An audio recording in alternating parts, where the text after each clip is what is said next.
this episode of Mic'd Up. I'm Pete Seyler, part of our business development team here at iCM, and today I'm joined by Ryan Lehman, iCM's Director of Investments. Ryan, thanks for joining us. Hey, Pete, happy to be here. All right, Ryan, so the team recently made a couple of changes to the portfolios. Why don't we walk through kind of the rationale for those changes? And if you don't mind, I'd really like to start with some alterations that you made on the fixed income side of the portfolio.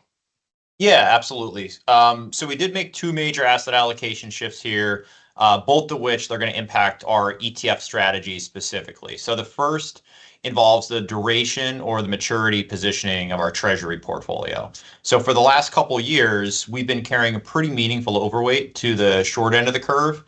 And the rationale here was really that with an inverted yield curve, that positioning in shorter term bonds would provide you with a positive carry over the long end of the curve, which is typically pretty rare.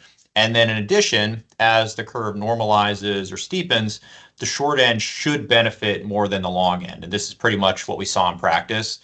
Now, with the curve starting to normalize, that positive carry that we were getting, that doesn't exist anymore. So what we've done in our ETF strategies is we simply neutralized our maturity exposure back to the Treasury index. And then also just thinking about one other additional benefit of this change is that if we were to see any economic weakness or downward parallel shift in the yield curve, you're likely going to benefit from that additional duration, that additional interest rate exposure you get from intermediate long-term bonds.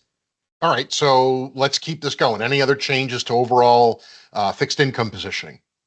Yeah, there was one other big change. So that change was we cut our exposure to corporate bonds essentially in half, which had been neutral to the benchmark for quite some time.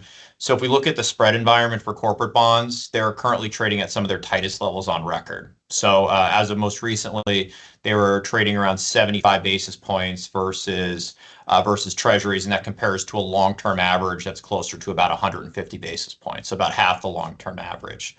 So basically what's happening right now is you're clipping this marginal coupon benefit over treasuries with really limited upside in terms of what you could see from future spread narrowing. So we'd rather redeploy those assets into other areas like treasuries and mortgages where valuations look more attractive. And then in addition, if we were to get into a period of market stress, those areas, treasuries, mortgages specifically, should hold up better on a relative basis versus corporates.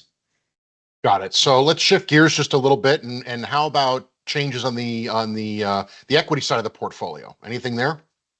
Yeah, a couple small changes here. So these impacted all of our traditional strategies. So first thing we did is we slightly increased our allocation to small caps. So this is an asset class that we've been monitoring for quite some time now.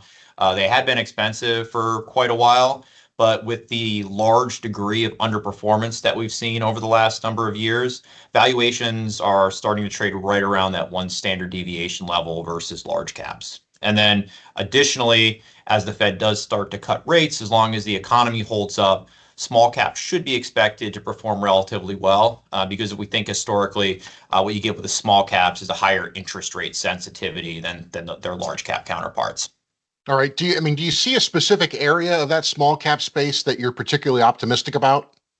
Yeah, so specifically, we're allocating to small cap value stocks. So if you look at the valuation environment, you're going to see some really clear parallels to U.S. large caps. That parallel being value looks considerably more attractive than what we see on the growth side of the market.